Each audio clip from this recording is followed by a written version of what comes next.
Yebisa Maman Olive kasi. Maman Olive ngana après maman président Zonga nenga salaka ex et Venateur à vie a zongi boye kovanda ngakati ataba okanga bakanga mais au moins il rentre. OK. Là je suis d'accord. Non mais je dis que Kabila va mourir, s'il change pas il va mourir. Pour affirmer tout. Oui. Prophétie mais pour affirmer. N'affirmer ce qui au cas où ba bonelité a changé il va mourir.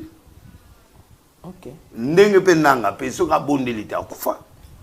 Nanga yebi Denis Lesiki il est. Ayebi nga naza prophète. Pour na tia loboko ayebi. Na tia loboko ngai kizamina longola kizamina. Azali. Kizamina boya. Azali ye a voyagé qui. Et bien maintenant on connaît. A voyagé qui. Il était en voyage. Jonathan Kenza. Ngai ka Kenza tozaye belé to 9 to 8. Bino ndi bopesa pepe congolais nanga. Non, to pesa ye nanga te to pesa ye président ya Seni. Mais biso ba congolais. Qu'est-ce que tu pesa biso nanga? To pesa ye nanga Bogo ba biso info. Non, je n'ai pas eu info. To sala mikanda ya lokuta. Qui vient de tuer? Non, quoi neza mamune to sala mikanda azaki moto ya Laurent Dalo, biso to zuye to tie place à Outaki. Dans sa longue tout ça mikanda to commissaire moto ya réveil ale azai moto na biso akekuna to botolier to zuye to sale mikanda ya réveil oyo nde to tindie wana na ndimi nga moto na fongoli lokango bona ebisi batunga mbona kosukisa tango nga na osakola Kabila na sakola Kabila za na Zimbabwe. La mort de Kabila c'était depuis Zimbabwe avant discours. J'avais déjà vu. Oui, j'avais vu déjà. 23. Oui, j'ai vu. Oui, tout en a M23. Oui, oui, j'ai vu président mourir. Akakabo ya kufi. Après na yeko mona nanga ba bomi. C'est ce qui m'a mis. J'ai dit aux gens de prier pour le président. Ça n'a rien à faire avec rébellion ou non. Ça c'est une prophétie. Et puis c'est lui qui dit qu'il y a nani pour prophétiser. Bon, nani pour la prophétiser, un prophète des nations. Ce qui ont dit mangate, le ngana yeba a supportaka. Kabila o denile sa yeba a supportaka. Il répond pas facilement. Pas qui na discours. Kabila on occupé au loba au seka ya au sekate. Yozo ba Kabila. Non, il était un bon monsieur, il parle bien, il fait mais les gars, il est parti. Naïbi raison à partir n'a été, il est parti avec sa famille et tout le monde ils sont partis. On a constaté que donc tout le monde est parti. Nous sommes là, mais non, moi c'est moi c'est en Europe. Bana, en Europe. Moi aux États-Unis. Il y a un enfant. Il y a un enfant. Il y a Zambie. Moi, Bambogawana, Zimbabwe. Je préférerais Nambongo Yaginango à Rovane na Zimbabwe en avant de Alobina et l'autre avant. Qu'est-ce qu'il lui a poussé à parler? Il a parlé parce que le président lui a dit il est le président de AFC Bilokwana. Il est mon candidat. Ça l'a fait mal, il devrait sortir. Yozo valide. Oui, je valide, oui. Mais j'ai dit ceci. Comme il a dit que c'est lui. Bon, tout douter, moi, mon président avec le roi Azur en Guape. Tout va douter. Tout le monde n'est pas à ce discours le 23. À la nation. À la nation, il y a nani pour que il n'est pas président, il est sénateur à vie. Il fait un discours comme un président de la République. Il est qui? Télévisé partout, il a l'ambition d'être président, tu vois. Le discours, il a sécurisé les tueurs, les criminels. Ah, ça, il discours le 23. Le 23 veut dire M23. Le 23, ça signifie le 23 wana. C'est M23, c'est le 23. C'est le jour qu'il a fait le discours. On est grand prophétique. Le 23. Non, mais le 23, il fait le M23, il a appuyé sur il fait le discours le 23.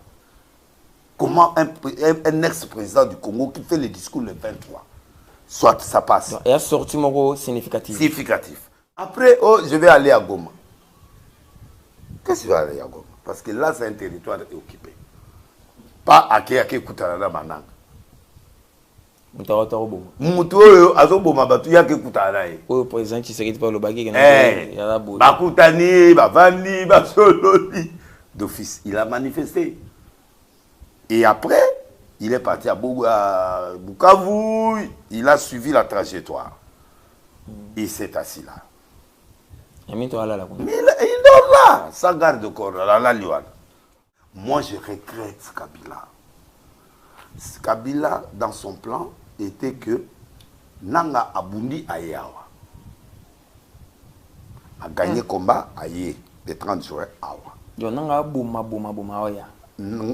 Alingaya, mais ce qu'ils ont changé pour biso de tout. Il y a un peu de temps. Te biso to boyango, to boyi parce que to lobby et Simbati. Donc on a raté ce terrain. A raté quoi pendant les années sali parcours pour Ayawa et Simbati. Donc Aye, quand on a commis le 30 juin, moi j'étais au début j'ai réfléchi, mais à la fin quand il y a manifesté, parce que le président de la République a lobby, Aye et tout le monde m'a en président le bas qui Salemi. Alors, le Salemi, dont le président avait raison. Et ce qu'il a dit est vrai. Alors, lui, quand il allait venir, Nanga allait prendre le pouvoir. Après 6 mois, 7 mois, il allait faire l'élection. Et lui, il allait poser la candidature. Donc, Nanga est mort, même. Il y a un président. Il y a Sénat. Il y a Séni plutôt. Il y a un comme président, il y a Sénat selon lui. Mais c'était le plan. Il est venu après 7 mois après élection. Après l'élection, Kabila pose la comment définir la guerre finira. Que Kagame veuille ou non, la guerre finira. Ça, c'est une prophétie. Nous aurons une paix. Nous aurons la paix.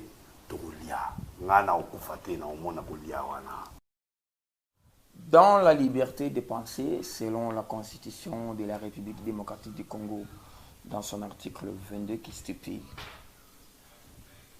la liberté de penser, la liberté des religions, la liberté des rites, sous réserve, bien sûr. Article 22 de la Constitution de la République, le Binabiso Bongo. Il y a une personnalité, il s'appelle Martin Luther King, qui dit ceci: pour se faire des ennemis, il suffit d'exposer sa pensée. Oyo bisoto kosala, ezaka penser. Pour vous, obo silikaka. Pour vous, obo sepelaka. Nous sommes là encore une fois avec vous dans ce beau cadre, ce beau salon qui nous réserve bien sûr le Louis XIV, Louis XIV, Louis XV, Louis XVI, je ne sais pas. À quoi ressemble comme prix dans le salon. C'est un salon qui n'offre pas à tout le monde. Tout le monde mais il y a pour ça à réfléchir. Dans le salon, il nous offre cette opportunité-là. Je suis Marc-Olivier Mouka, les intimes m'appellent bien efficace. Pourquoi? Mental, ils ont acier. Nous sommes réalisés par Gaga Mobutu, Gaga qui est sous la supervision technique de Serge Diakani, Nzondo TV encore et toujours. Mesdames et messieurs, je reçois encore une fois pour vous dans ces beaux cadres les prophètes des nations, l'évêque président Denis Lessi, à qui nous disons bonjour, bonsoir. Bonjour. Vous allez bien? Ça va? Tous en ici, on salon et il y a Mbabiso. Bon, Louis XVI, hein? Louis XIV. Et ça combien? Louis XVI. Louis XVI. 14 c'est Kala. 14 c'est dit. Boété. Couleur rouge et banane. Vous vendez les Louis 16. Louis XVI. Il y a un peu dans l'église. Non, il y a un top. Dans l'église, tu as Louis combien? Oh, il y a un là dans l'église. Voilà. Observez le sourire. Partagez aussi le sourire. Nous allons rester comme ça là, dans le sourire. Ils allaient entrer. Ils allaient entrer tout petit masolia. Vous avez l'air au bas. L'église, au fond église Louis XIV. Oh, ils ont d'accord. Voilà. Est-ce qu'il y a quelque chose à dire dans le Congolais ou en Talon de par le monde? Congolais a passé, Congolais a passé à la guerre dans le Mboka, Congolais a la trahison, Congolais a filtré, Congolais a et tu sais, cette guerre nous a montré beaucoup de choses. Hein. Cette guerre qui est arrivée cette fois-ci nous a dévoilé beaucoup de secrets. La récente guerre. Oui. Il y a Goma na Bukavu. Voilà. Il y a une guerre à Nanga. Tu peux savoir comment nanga. Tu peux identifier. Soit nanga. Kale yalaka bakunda batwari banini mais tu peux savoir comment nanga pour identifier. Toujours nanga. Guerre nanga. Guerre et faire découvrir ce membre bébé. Niti. Invitation. Oyakiti pas président. Et quota na niveau armé, na présidence, na institution. C'est vraiment terrible. Et ça, on a viré un truc très important. Le président a changé, a dit bon, on a eu un secrétaire, va fâcher, mais moi j'étais dedans, je comprenais la situation de près. Mais aujourd'hui, on est en train de découvrir des choses petit à petit, mais il faut moins. Il y a moins de guerre, comme gauche, droite, ça dit qu'il m'a il faut moins. Pour ceux-là qui, pour son avis, c'est qu'un Congolais te regarde. Quel est le mot direct? Un Congolais qui te regarde. Congolais, moi, il dit, les soirs, le bafona landai, fona yokai. Quel est le mot qu'il faut Congolais dans la minute? De par le monde. Congolais doit être prudent parce que nous sommes infiltrés. Congolais doit être prudent au Rwandais, doit être prudent à Kabila, doit être prudent à M23 et AFC. Parce que ce sont nos ennemis, ce sont nos frères qui sont mélangés avec les traîtres. Et quand ils sont mélangés avec des traîtres, ils sont congolais, mais ils deviennent traîtres. Alors là, pour séparer, tu vois, en séparant ces gens, tout bien Nangaya, tout l'ongolais, ça devient difficile. D'où il faut beaucoup d'intelligence pour arriver à discerner ces choses-là. Et ça, c'est l'intelligence. Et là, pour tout découvrir au fur et à mesure, pour m'accompagner ici là, tout retirer bango pour battre ce soir dans la zone. Donc, Congolais, à prudent. Oui, très ça, prudent. Ton message d'entrée. Oui. Veillez. Maintenant, Congolais, il y a Kanani. La minute tourne de tout. Congolais, Bisso. Bino Bane. Bisso, oh, toujours la vérité. Oh. Ouais. Congolais, il y a Fachita. Non, Fatia, ça, à lobby, Bisso, toujours interprété. Oui. Parce que, il y a Azoloba, Bisso, toujours interprété. Oh. Fatia, quand le balai rien sauté, mais à ça, lobby, Bisso, toujours interprété. Oh. Oui. Bref, Congolais, il faut qu'il fasse alors. Et oui, il faut qu'il fasse. Parce que c'est lui qui a l'information. C'est lui qui a la première information du Congo, c'est lui. Okay. Nous avons eu plusieurs prestations. Nous sommes à un troisième numéro par rapport à la prestation d'Abisso. Bato CP la bazali. Bato baobeta mabako pe bazali. Est-ce que vous s'adressez à bato baobeta mabako par rapport à Bozo fait partie, il y a logique à Moka. La contradiction n'exclut pas la règle. Moutambo se contredire, mais il est dans la règle. Il y a des émotions. Il y a des motos abeta li bakuna makamone tu le baboui bato faut pas croire na yibino bato boluba. Mais eza difficile. Abeti li baku yebisa moto ana moto azobeta li baku, il faut alanda bien profondeur un message né toujours pesa pour à la fanaticité. Il faut pas être fanatique, il faut pas être mutumoko ou réfléchir parce que minute au Congo ils ont une réflexion.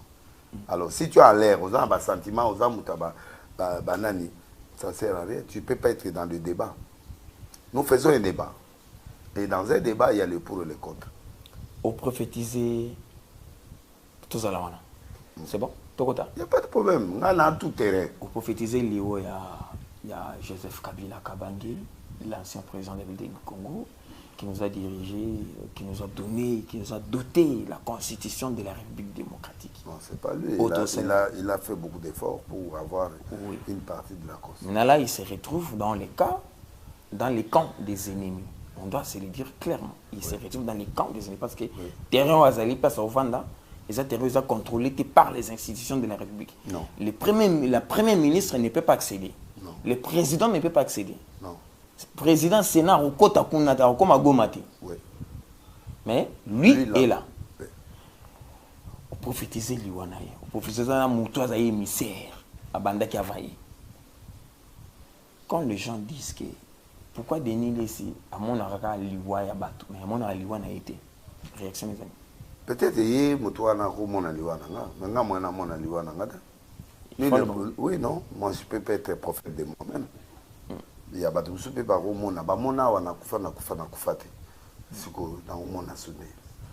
profiter ça. Un mois de l'essai au Koufa. Vous avez un mois de l'essai au Koufa. Et Moussa Leke na TV Pendazo Lekana.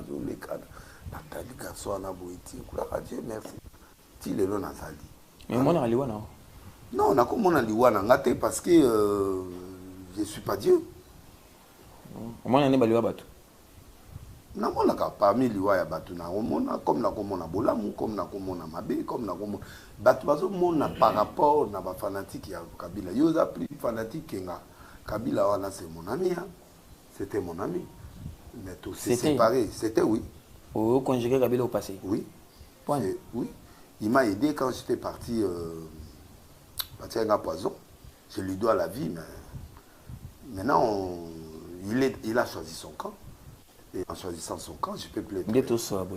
Kabila Bengo Yamba. Nako Yamba. Nako Yamba. Et puis il y a Singapour et puis na c'est ce que je pense. Oui, je suis contre lui, na minute. Vous êtes patriote, vous êtes aîné. Naza, pas aîné, patriote. Parce que à ça, il aura ma bête. Mais Kabila, il a commis une erreur. Il a commis une erreur. C'est un humain qui a des sentiments, qui a des décisions, qui a des choses. Quelqu'un peut commettre une erreur. Qui l'a mené dans cette erreur? C'est le président de la République. Non. Président Félix. Félix a même Kabila. Il a même à l'obissaï. Pour à l'obis qui y a direct, à mon conseil à FC, mon tout beau Lucas FC y est Kabila. Donc ceux qui sans fâcher ton auto y batté. T'es ton auto y batté? Fâché à des à Oudaki Allemagne.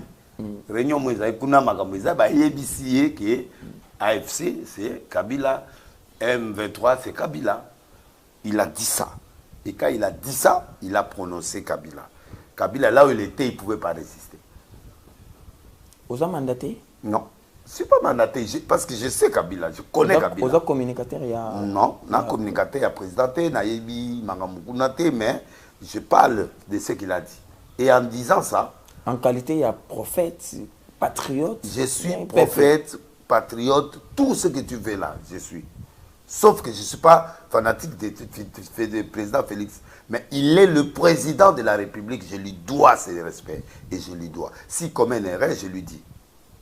Pour moi, si comme une erreur, je lui dis.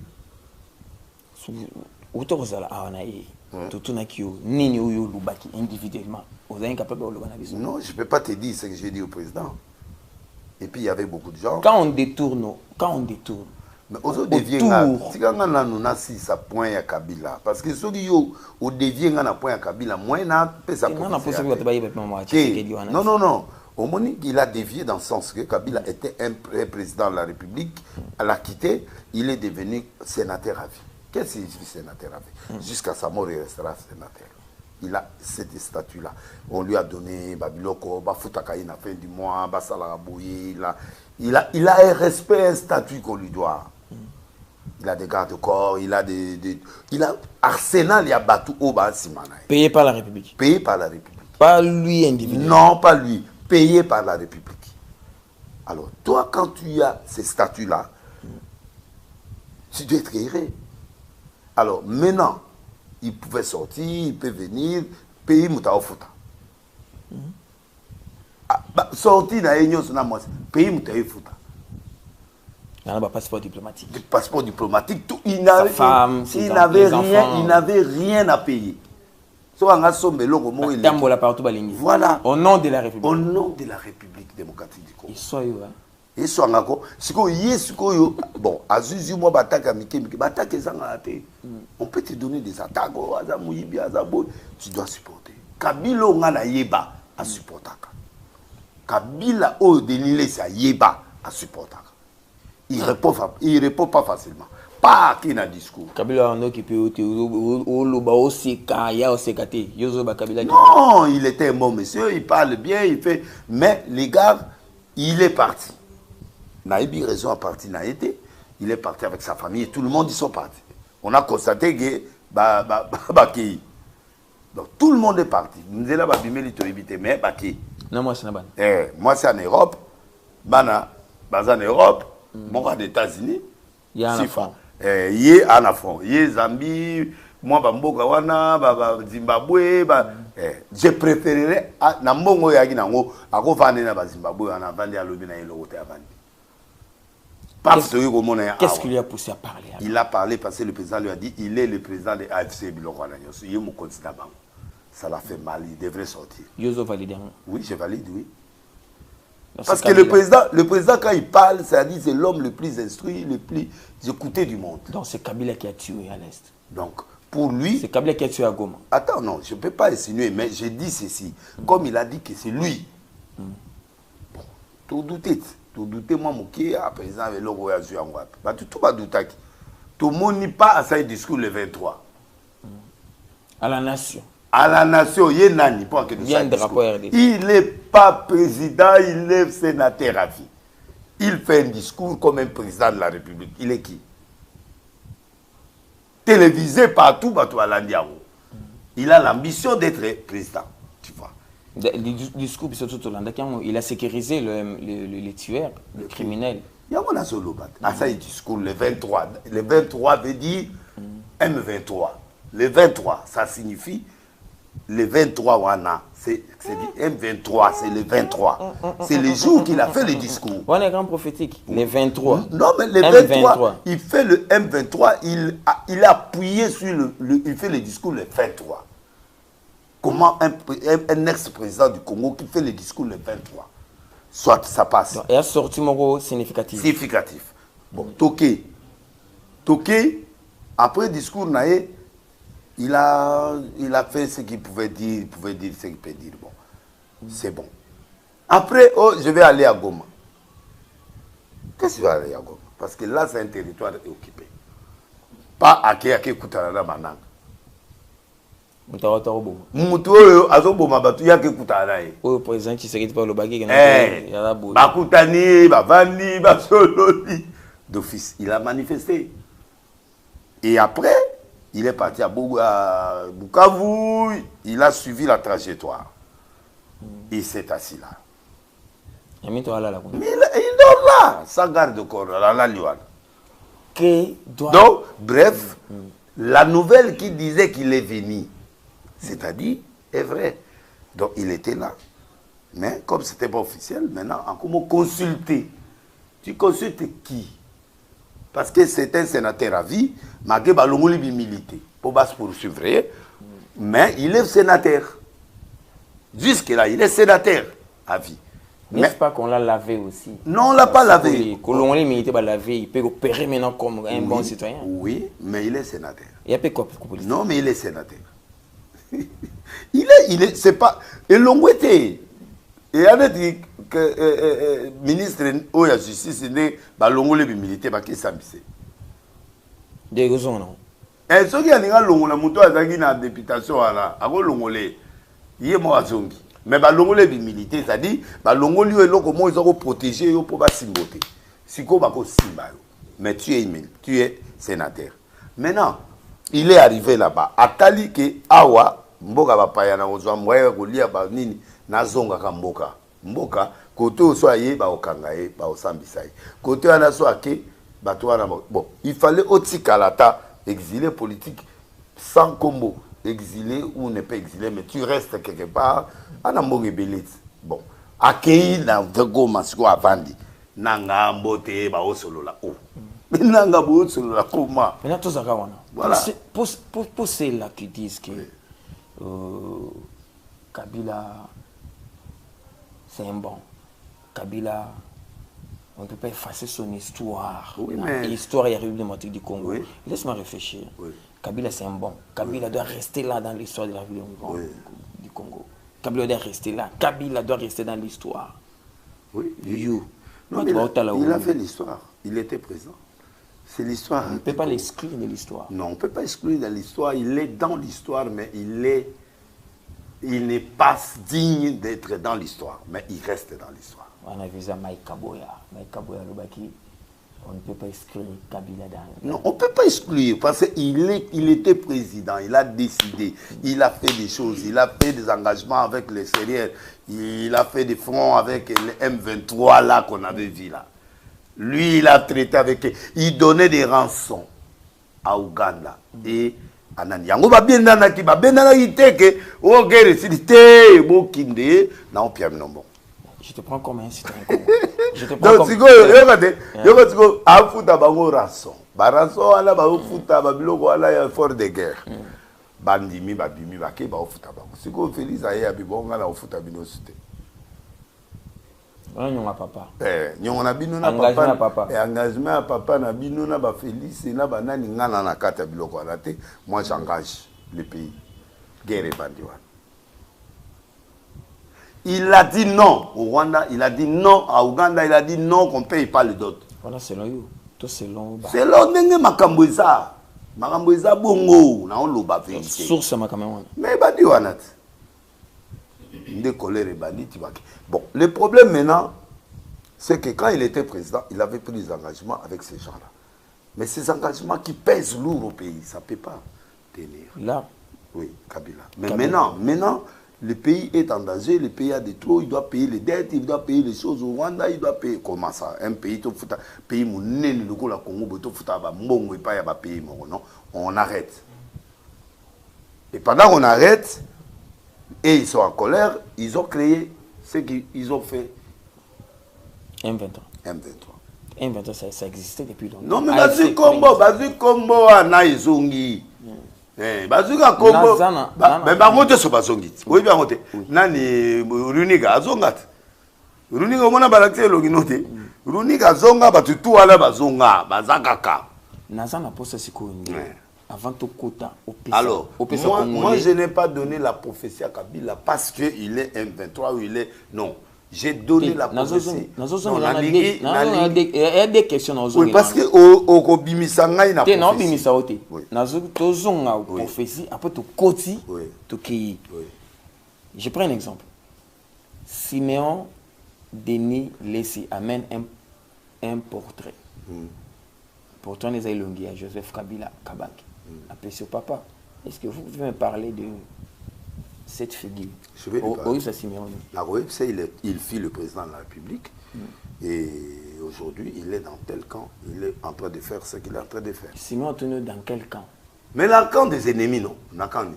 Donc, oui, c'est Siméon qui est Tipoyo. Il était le président de la République. Tueur. Non, pas tueur, mais il était le président de la République. Après, il a changé de statut. Il est devenu Nakan Yaba tueur. Oui, il y a des rebelles. En fait, des révolutionnaires. Il reste dans l'histoire de la République. Il reste dans l'histoire, mais il peut être écarté. Il garde sa place. Il garde sa place en tant que président. Mais, ancien président de la République. Oui, ancien président de la République. Mais dans la logique, les choses qu'il fait, ça ne correspond plus. Alors, c'est pourquoi tu vois les peuples congolais sont fâchés. Est-ce que Makamwa Salama Béana et que Kolongola l'image n'était pas moutaba? Kolongola parce qu'il était président. Ok. Il était président. Il y a des choses que je ne peux pas dire. Hein. Je ne peux pas dire ici parce que nous sommes à la télé. Il y a des choses bêtises qu'on ne peut pas dire. Mais on bloque. Mais dans la logique, je vais lui dire, il était président, mais il est entré dans un autre camp. Moi, je regrette Kabila. Kabila, dans son plan, était que Nanga Abundi Ayawa a gagné combat Aye, le 30 juin Awa. Nanga Bouma Oya. Alingaya, mais ce qu'ils ont changé pour Bisso de tout. Il y a des Bisso de Toboyi parce que tu lobby et Simba. Donc, on a raté ce terrain. A raté quoi pendant que on a sali parcours pour Ayawa et Simba. Donc, Aye, quand on a commis le 30 juin, moi j'étais, au début j'ai réfléchi, mais à la fin, quand on a manifesté, parce que le président de la République a lobby, et tout le monde a un président qui est Salemi. Alors le coup de Salemi, donc le président avait raison. Et ce qu'il a dit est vrai. Alors, lui, quand il allait venir, Nanga allait prendre le pouvoir, après 6 mois, 7 mois, il allait faire l'élection. Et lui, il allait poser la candidature. Donc, il y a même président. Il y a Sénat. Il y a Sénat plutôt. Il y a comme président, il y a Sénat selon lui. Mais c'était le plan. Il est venu après 7 mois après élection. Après l'élection, Kabila pose la Comment définissez-vous ce qu'il dit par rapport à tout ça? Bon, tu sais qu'il dit dans cette histoire... Depuis l'alternance, s'il faut définir qui ce qu'il dit en un mot. Bon, tu sais qu'il dit il est loyal. Il est loyal, il a des faiblesses, il est loyal, mais il est resté lui-même. Face à Tshisekedi, face au peuple, qui est Tshisekedi? Bon, c'est un président du peuple. Mais il a entravé des choses qu'un président ne peut pas avoir. N'est-ce pas qu'il y a un traître? Non, il n'est pas traître. Non. Félix n'est pas traître. Il peut manquer de mots, de l'argent pour donner au peuple congolais. Si Kabila aujourd'hui se fâche, parce que il va se fâcher contre qui? Nous, Kabila rebelle. Si c'est fâche, il se fâche. Il y a eu des accords qui ne sont pas respectés. Oh, les accords, les accords se déchirent, les accords s'effacent. Il n'y a pas de problème. Il va continuer dans le Bible, Genève. Le pouvoir, ça s'arrache. Mais Tshisekedi est dans les bons. Il est dans les bons. Il a signé des accords avec Kabila, avec MLC. Comment il s'appelle les gars là? Le président de l'Assemblée nationale. Kamé. Lui, il est devenu président. Vous ce gars-là? Mais c'est un gars, non? Bon, c'est une autorité, c'est un gars. On est dans un langage terre à terre, tu vois pas? Oui. Le président de l'Assemblée nationale, il est devenu président. Non, par exemple, on est dans le, on n'est pas. C'est un gars là. Oui, mais c'est. Oh, mais à Moninga, mais c'est un citoyen congolais. Il y a bon autorité. Mais un citoyen, son amina qui prophète. À comme bien sûr. Après Nzambe, Bissout, après Bango. Tout ça là, mais tout ça, Bango. Logique, mais après Nzambe, Bissot, après Bissot, Bango. Bissot, Bango, après Bango, tout ça, Bango. Et bien, le côté on est en tout cas, dans le Bissanga, dans le sens, dans le Bigar, dans le Néga, dans le Bigar, on a terre à terre, dans le tout. Donc, le président de l'Assemblée, il a fait des choses avec Abbé Félix. Mais la politique. D'accord. Oui. La politique, c'est quelque chose, c'est le pouvoir. Tout ce qu'on fait ici, c'est pour avoir le pouvoir. Comme on a quelque chose au pouvoir. On a commis bon master, on a continué. Il y a pouvoir. Il y a aussi le pouvoir. Vous avez la kakawana, vous avez des personnalités en boka, vous avez 3 mois après, vous avez au commis. Donc, c'est ça. Oui. Je peux expliquer le mot. Admettons que vous en face à Kabila. Oui. Quel sera ton mot? Juste un mot. Tu m'as déçu. Ici. Ok. Pour ceux-là, pour te conclure, pour ceux-là qui disent que tu peux prophétiser l'Iwa Kabila. Comment? Je suis prophète à l'heure. Zéla. L'Iwa Kabila. Tu es Zoloba. Ils ont pour. Mais na sakola va koma goma. Est-ce que vous avez battu Liwa ya Kabila. Ils ont pour nous sepeli ça. Bato IDPS. Tout ils ont pour nous sepeli ça. Tout pour nous sepeli ça. Je ne suis pas dans l'histoire de Tshisekedi. Je respecte le président de la République. Au monde Liwa ya Kabila. Mais Kabila est camarade. Il est pire. Je suis plus en colère que Kabila. Tu sais qu'il y a un problème dans la tête. Tu sais que c'est un président de la République que je respecte, que je honore. On a dit que Manto n'est pas sous-guité. J'ai discuté avec quelqu'un qui est proche de Maman Olive. Oui. Très proche. Maman Nzela. Baza prêt pour la prière. Pour sembler Liwa ya Kabila. Kabila doit être revêtu. De quoi? Président honoré de la République. Voilà. Voilà. Le combat de Maman Olivia. Voilà. C'est ça. Est-ce que vous avez prié? Oui, je peux prier. Là, je suis d'accord. Parce que là, je peux prier. Manto ya Tshisekedi et Pasuki. Et Pasuki. Mais il a mal où il y a Pasuki. Il y a nani? Il y a Pasuki. Ah, Moutunanga ya Kati, Moutunanga Mesiko Toboyani Po, Asa Iberer. Mais vous avez prié pour la prière. Après quoi? On a prié pour Naye Ponzamba Zongi Saïe, c'est la terre à vie. Donc vous êtes Congolais, Limbisa Kabila? Non, moi, tu m'as dit moi, pas tout le monde. Oui, ngana Olimbisa, Sokalinga Zonga Penda, Kabilo ya Kalawana, qui est, oui, j'accepte pour prier pour lui pour que Atika rébellion, Atika rébellion, azonga normal. Ok. Là, je suis prêt. Azongi sénateur avi azongi sasa. Tala maman Olivier. Azongi sasa akomina Yebisa maman. eloko na ye oyo komina onde kingakati. Azongi avandi bakangaye ou bakangaye te au moins il amène ça. Yebisa maman Olivier. Maman Olivier ngana après maman président zonga ndenga salaka ex et sénateur avi azongi boye kovanda ngakati ata ba okanga bakanga mais au moins il rentre. Là, je suis d'accord. C'est bon. C'est parti. Donc, mbona wosuki ça. Tango ngana osakola Kabila. Na sakola Kabila ça na Zimbabwe. La mort de Kabila c'était depuis Zimbabwe. Avant discours. J'avais déjà vu. Oui, j'avais vu déjà. Oui, j'ai vu. Tout en a M23. Oui, oui, j'ai vu président mourir. Akakaboya Koufi. Après na yeko mona nanga ba bomié. C'est ce qui m'a mis. J'ai dit aux gens de prier pour le président. Ça n'a rien à faire avec rébellion ou non. Ça, c'est une prophétie. Et puis, c'est lui qui dit qu'il y a nani pour prophétiser. Bon, nani pour prophétiser. Un prophète des nations. Ceux qui ont dit mangati. Vous êtes revenu dans la chaîne Oyo, vous prophétisez qui? Chez Papimbo. Aux Angela Yuguna. Oui. Au Lubaïsou. Non, mais je dis que Kabila va mourir. S'il ne change pas, il va mourir. Vous affirmez tout ça? Oui. Prophétie, mais ou affirmer. N'affirmer ceux qui au cas où la bonité a changé, il va mourir. Ok. Ndenge pe nanga pe so ka bondelité akufa. Nanga yebi Denis Lesiki il est. Ayebi nga naza prophète. Pour na tia loboko ayebi. Na tia loboko ngai kizamina te longola kizamina. Azali. Kizamina boya. Azali ye a voyagé qui? A voyagé qui? Il était en voyage. Kenza. Ngai ka Kenza, tu as belé, tu 9 ou 8. Bino ndi bopesa pepe congolais nanga. Non, tu pesa ye nanga, te tu pesa ye président ya Seni.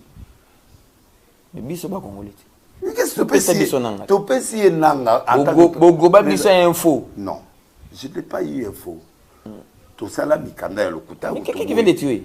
Non, quoi neza mamune tout ça là mikanda azaki mutu ya Laurent Dalo, biso to zuye to teye place à Outaki dans sa longo tout ça mikanda to commissaire mutu ya réveil ale azaki mutu na biso. Akekuna to botolier to zuye to sale mikanda ya réveil oyo nde to tindie wana na ndimi. Na mutu na fongoli lokango bon na epsi batungate. Bato ayi na bango kidibanga na epsi bango. Avant Tokota. Voilà, donc ça n'a rien à faire avec Nani. Nana na kanda ya Kabila parce qu'il devrait se taire. Nana redevable panao. Il me doit ayebike après ça ba mbongo msute yende ngaza. Mbongo? Ala ba nyongo na nga ebele. Boso pesa siko. Ozwa. Na ozwa. Bola osa. À Congolais. Avant Tokota. À Congolais. Avant Tokota. Non mais c'est une façon de parler. En fait, de Tobone là pour naïe quoi Congolais. C'est Congolais non. Nanga c'est Congolais. C'est Congolais. Kabila n'est Congolais. Non, Kabila jusque là ngana yibika Congolais, mais l'histoire ngana yibika Congolais, mais histoire des autres personnes sont que je peux pas parler. OK. Mais nga c'est Congolais. Non, pas tout côté na dossier. Azali déjà président. Et dossier et ça salité. Ceux qui te l'uni to vendre la moto, ça 18 ans à pouvoir. Voilà. Ton de bimisa étranger.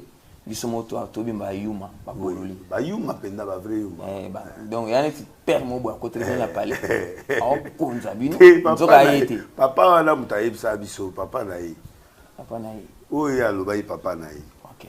Asi mutayela biso yi. Moi et le moi mokeya et sumu kisaote. Oui.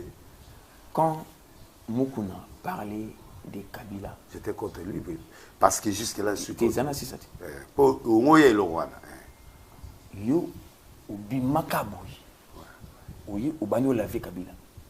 Pendant que Mukuna azo tout à Kabila. Non, Mukuna on met Kabila na coin, obeta Mukuna. Tout est bon parce que yé. Zelana benga bata seka. Te yoka bonga na Zelana benga bata seka. Yoka expliquer yo. Na benga bata seka. Yo de mona delis na banga mu. Na bana. Ezi yo mona delis ni na bona banga mu tapana. Na ochelo bango fa. Ate OK na bango. Yoka nga. Tango ya bandi ko loba contre Kabila. Nous parlons de Kabila président, qui a fait des choses, qui a fait du bien. Kabila n'a pas fait du mal dans ce pays, il a fait du bien. Nabatou Ebele, Péasali Mandan est bien. Oh, comment Batou? Non. Non. Yo Ebele? Non. Pouvoir Nyon c'est Boma. Ah, ok. Pouvoir Nyon c'est Boma. Même les États-Unis, pas Boma. Même la France, pas Boma. Pouvoir Nyon c'est Boma. Olinga, te pouvoir Nyon au moins, le service secret. À niveau donc, tu serais de oui, il peut arriver que Mouto. Oui, c'est peut arriver Mouto Penda. Il faut qu'il défende. Bien-aimés dans le Seigneur, chers frères et sœurs en Christ, shalom. Je vous invite tous à suivre nos prédications sur Facebook, sur YouTube, sur TikTok. Vous êtes le bienvenu dans le TikTok Prophète Denis Lessie officiel. Vous êtes le bienvenu sur TikTok Les Cris de Bartimée. Vous êtes les bienvenus aussi sur Facebook à la page Servante Tina Abumba Lessie. Également sur la page du Prophète Denis Lessie officiel. Nos yeux sont tournés vers l'Éternel et je sais que l'Éternel nous fera énormément du bien. Ce message est pour toi, pour te consoler, pour t'exhorter, pour te dire que l'Éternel est Dieu et vivant et que le temps de miracle n'est pas encore passé et que le rocher jaillit encore. Du rocher sortira de l'eau. Il y a une alliance, notre alliance avec Jésus-Christ de Nazareth, une alliance à perpétuité. Une alliance dans laquelle tout est accompli. Une alliance où ceux qui n'avaient pas droit ont eu accès à tout, grâce à l'œuvre de la croix. Soyez bénis en Jésus-Christ de Nazareth. Suivez nos prédications, suivez nos moments d'exhortation, suivez nos moments de prière. C'est Jésus-Christ qui gagne toujours.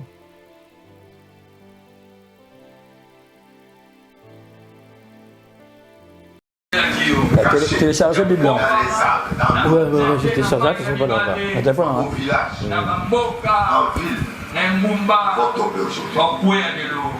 Amen. Seigneur, j'étends ma main vers toi et vers ce peuple. Toute arme qui ont été placées de naissance jusqu'à 2023, jusqu'à aujourd'hui 2024, qui détruisait tes enfants.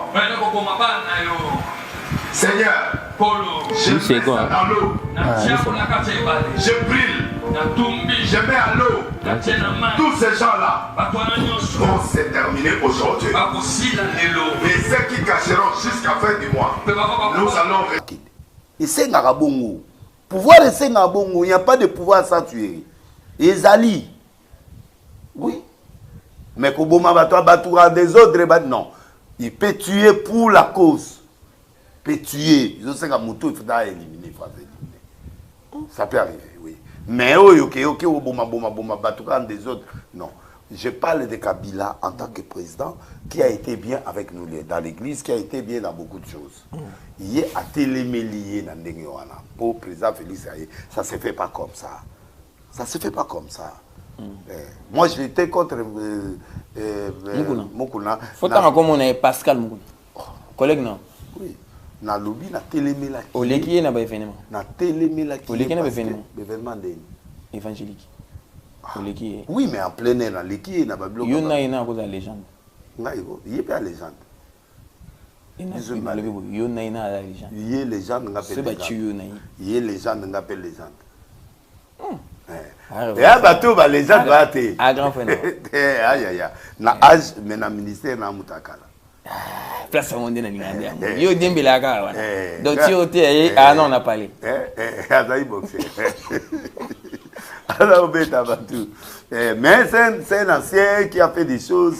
Il est bon. Il est bon. Bah, ils ont une émission. Non, bon, c'est Kamingi. C'est là. Et yo, tu es beaucoup na boxé. Quand ça a boxé par Timan Kanda. Ah, bah, Kento. C'est pas Timan Kanda. Oh, a commis l'église des Agatima, quand il y a l'église, à moderniser, à développer, commis. Avec les abattus. Bon, l'église des Agatima, ils ont abattu. Oh, année mon côté. Nana banda benanta ta tilelo. Mais yé, azai quand même l'église natima kanda banda une église. Non, c'est l'histoire. Abanana yé après sali sonini. Bengani après a commis pasteur. Et ils étaient ensemble et nabaninga bazai kosala. Et ils ont fait des ACK, c'est peut-être ces gars-là n'allaient pas le faire. Le combat de Mokona au na minute tourné tout ça boy. Combat azai nango. Ya ko exposer Kabila amal. Yo au na minute au mona ondine. Bon, na combat où azai na ona erwana. Ezaki biété. Il était pour Félix, c'est pas ça. Ça fait pas sa bonne place. Non, non, non, il était Ndekonaye. Est-ce que Mokuna peut recommencer ce combat-là? Mais il est à ça, à mélanger ce qui est. Éveil patriotique. Oui, Atiki. Atiki par rapport à Félix, mais à continuer. Vous ne l'avez pas encouragé pendant qu'il avait raison. Non, j'étais contre lui, il n'a pas aider. Kabila a décevoir, quand jour à qui pas ya rebelle. Pareil, Boussala en pays. Boussala en pays avec Coutinho. Non, non. Et Coutinho bandi sauvant le Congo. Lui non tout pasteur. Non, non. Boutika Coutinho comme Akala abimi handicap. Namna bimisaye. Namna ndo yebisa nani avocat na ngana bon tous voyez tout qu'il n'est pas président tout bimisaye. C'est mort. Mais c'est moi qui est parti libérer, c'est moi qui ai dit à Coutinho, vieux, aux hommes qui se soient bloqués, moi je lui ai dit, ce que tu fais là, c'est pas bon. Non, je sais, R. Coutinho a bimi, ces derniers jours dans RDC, il mangeait qu'avec toi. Oui. Non, même avant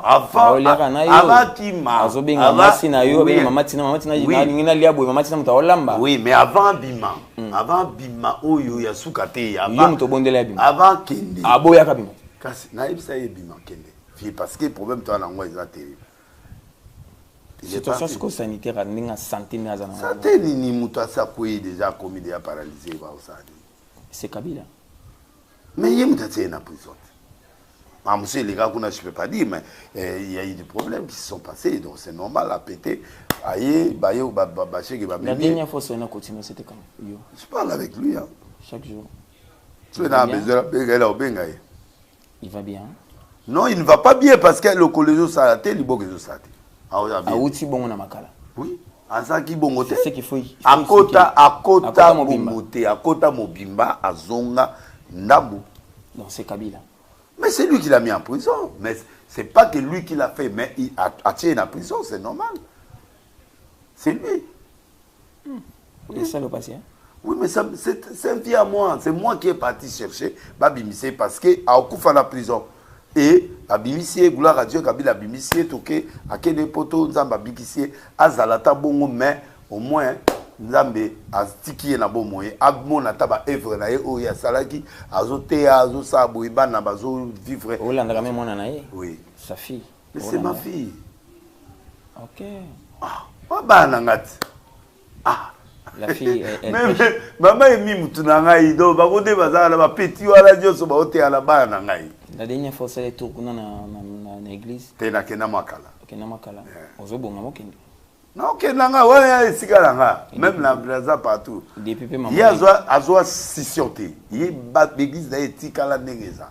Pour moi, on est là, on est pas au salé. Ok. Depuis maman. Ok, déjà. Ok, d'accord. Vous avez gardé bonne relation avec Amna Bango. Oui. Mesdames et messieurs, vous êtes sur Denis Lessi. Non, tu vois, le problème Nangana Kabila, ils ont un côté. Donc, dans le problème, si Azalagi n'a pas c'est la bakanda bayoki. Yo zana na prophétie. Yo na prophétie. Ezate ki yo na mabele. Akogi akokufa pete. Hein? Ceux qui va sambela akokufa te. Terre ce va sambela akokufa te. Yango siko na lobaki oloba na mama Oliva. Orientation. Te maman Olive, il faut yebisa mobile na yo azonga ex. Et s'il y a la candidature à poser, à revêtir la manaï. Et puis ce gars il a posé candidature à la présidence, il allait venir poser la candidature que d'aller dans les rébellions. Non, ça je ne vais pas. Parce que Flower Nzamba Boyango. Nzamba Boyango parce que Nangambela Komia. Le col a comité, Dieu n'est pas avec nous. Namasa Sinditi. Et Nzamba Boy rébellion que Batouba au pouvoir na arme. Non, ça c'est. On parle plus de Kagame, on parle de Kabila. Et le Bénin. On parle plus de Kagame. Mais Azam Moutunaït. Kagame a pire. Nani Moutunaït. Mais Azam Mouta président Kabila. Mais Moutunaït va coopérer bien. Le président est belé, à garder la relation. Il est là avec lui. Azam bien naïe. Kabila. Bon, Kabila a Kanana Kagame. Moutunaït. Donc, Neto Beta Masoso, Kagame Mikolo Teboye. Azali. Boyogi Kagame a tangué. Que Félix a commis président, mais a commissaire président, a commissaire président, a Kata Osale Lora bien, a Sale Lora. Tu vois pas, il regrette. Quel sera ton mot en face à Kagame? Hein? Par hasard, en face à Kagame. Ton mot. Mon katou. Mon katou. Ndini. Mon katou, pendant na osambele, pendant donc à Oswabilo, mabe, naïbis. Mesdames et messieurs, vous êtes sur Denis Lessi, télévision officielle sur YouTube. Tu peux Sibino Mbote. Tozana Bino. Sigialo Sepeli. Hein? Tosi site. Koto. Koto tosi site. Ti batu batu ande basepeli. Batu ba otala ba basepeli. Ngana milieu ba regret na ba. D'accord là ba mais ngai na Kabila to ina problème te mais tango koy apengwi tango komi na Goma ndoko bomi nde sikoyo na sepeli obomi balobi obomai te non pendant qu'il est en vie. Non, je le tue pas. Non. C'est non bien. Maman Olive Maman Olive Lembe, il y a une procédure à suivre. Il y a ma prière. Il faut suivre les prophètes. Tout un prophète, qu'est-ce qu'il faut? Prophète a sa orientation. En même temps que le prophète a sa orientation, le prophète n'a pas sa maman Denise orientation. C'est-à-dire piquer. Mais c'est un ex-président, c'est un sénateur à vie. Il n'avait pas de problème avec nous. Vous comprenez? Il y a piquer. Hein? Piquer. Il est président, président. Aza sénateur à vie. Ndengo ko pesa maman Olive ba prier pour Kabila ko faté ko na est. Et comme mon boulot. Ndengo mo ko au sambela pour la nation pour na ba institution en place. Non mais c'est sur place au sambela. Oui maman première dame ali amutunanga to kuta na biso to solo. Ah bon maman de la mère na ngate. Maman ya solo. Tokota skomboka. OK. Ba congolais bazoyi mayima. L'opposition, opposition maintenant la Guinée, la société civile, les là-bas Congolais oyo azo aspire atala kayo azana esengo abike denile sinenga loba boyi makambo ya bien denile si omoni ba corps Congolais azotala yo ndengo moneli ba corps ozana kati ya ministère ya affaires étrangères ozana présidence ozana primature ndengo moneli ba corps un Congolais qui se dit déçu parce qu'il y a yokaki opposant moko boya lobby. Un Congolais qui se réjouit parce qu'à moni États-Unis sili netto boy massa c'est ko beta ba mona ra ning ning dans ba film yo nana pour se réfléchir en tant que Congolais d'abord pour les accords et puis pour exposer les Congolais face aux accords. Quelle est l'attitude d'un Congolais face à ces accords? L'accord est bon parce que l'accord fait un avancement par rapport à Kala. Il y a un avancement qui est là, même à TPC 40, 50, 60, 70, 20, 40, c'est déjà un avancement. Et l'autre, c'est déjà avancement. Tu vois? L'accord, où il y a maman na président à Québec a signé, ils ont dit na biso basa par exemple. Moi, j'avais dit au président d'aller à l'Allemagne, à États-Unis. Photo et loco moroboui pour contrer Rwanda. Rwanda était soutenu par les États-Unis, il était soutenu par l'Union européenne, tout bazo kende panaï. Aoyi babiso ba minéré, azoteke là-bas. Ce qu'on a ici, papa yoki biso de part et d'autre, gagnant. Beaucoup sur le nab européen, beaucoup sur le nab américain, bah il y a que somba. Bazouango valablement na maboko na biso, comme ça, biso to gagner, on peut baser. Et au même moment,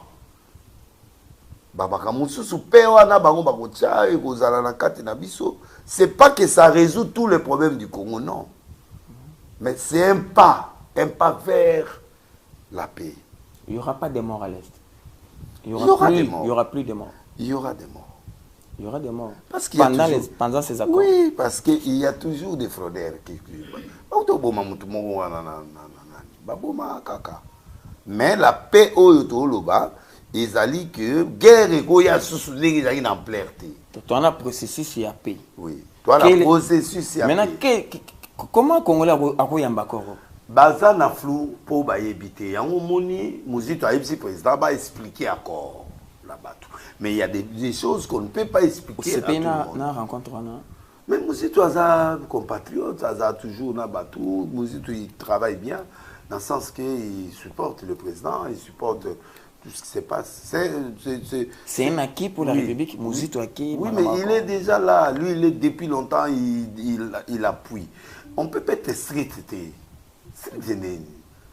Nga na kenda ipa ya mafana ibisi ekeno kutana président. Ah boya. Oloba ko on aime. Na kenda na kenda to sololi bien na yepe koto to sololi e ko malere to kende boyo. Era auto kende boyo abenyo. Oh nani oyo komo na ngoni ni le combat des urnes ce qui urnes. Vérité des urnes. Oui, papa na masala kazande konanga me mamazo salanga na se. Mais era auto kende abenyo te. Abenga na tie batu na ye ba nani batanda miwana batu na apati. Esenga kuta benga. Onyonga ge. Eh bon, na bi politique ndezalaka na yebi très bien. Na yebi président na yebi bangonyo ne ba fonction na ka. Ya profiter ka le loko non, yo ça boy non, cadre de la patrie a formé à Eka. Au moins, politique, ils ont non, politique, ils ont non. Est-ce que... Donc, bref, le problème, les alliés, ils comprendre de prophétie. J'ai dit à la nation congolaise qu'il y a un dialogue qui devrait se passer. Mais le dialogue là, il y a reconstruction, il y a dialogue, il y a partage, il y a pouvoir. Au fait, président a problème un problème nana. Apa nanga na M23. Oh, faut na Kabila. Nan. Faut na Kabila. Non, Kabila on met le côté d'abord, on prend les responsables titulaires de la guerre. C'est Nanga. Kabila a un problème na Nanga. C'est Nanga avec l'appui de Rwanda Baboto Libiso. Bukavu na Goma va trahir biso, ba soda va trahir. Parce que toi tu es sûr que ba soda na ba ya biso. Mais to bakisara Bunaga na te. Et puis to bazali kula nyonso bazali ba to ala nyonso non. Bunaga na kangama ko to depuis kala avant bango bazwa banango. Ah, nde makambo yeko fongola biso miso ya komona ke ba généraux to zali na bango ba kabilo nyonso ndo ba kei. C'est là où les yeux commencent à s'ouvrir. Et c'est là où maintenant on est venu voir ici, la présidence, alors, ma porte comme au Kangama, ne au monument qui a tout commis. Ça dit, l'armée était pourrie. Infiltrée dans le niveau qui est trop bundati. Alors, le président a compris, to formé basoda na bambe babasali bapel bani to formé basoda pendant ce temps to kimambango les États-Unis total ce qu'il peut faire. Maman Wagner wana c'est une grande dame qui a fait beaucoup de choses. Comme yono la nabe pengi wana tantôt pas président tantôt boui batu mongo ni tout na bango ça bien et pengi suki pengi sona nani muta femme fa Prince Pengue, position théâtre finga maman, na tête c'est Prince Pengue ngolo la maman. Au télémélier. Na télémélier ko maman na mutu respect na mboka. Son mari 50 avocat allemand, c'est pas n'importe qui là. Oh, boye ba te mbane aza na cabinet allemand. Oyo aza avocat. Donc maman aza des fois. Eh, aza mutu moko jeté. Aza congolaise, aza allemande, non, azali des fois. Oui, azali mais elle est congolaise. Aza congolaise. Oui. Donc à Bali allemand.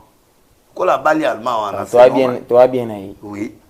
Donc c'est vous dire que il a comme ça ça va pengo na ba pesa na passer. Pourtant pas que pas président pour la catholique. Ba tu vas aussi les que la catholique. Catholique c'est bazo lukayo. Banan. Ba lukayo. Banan.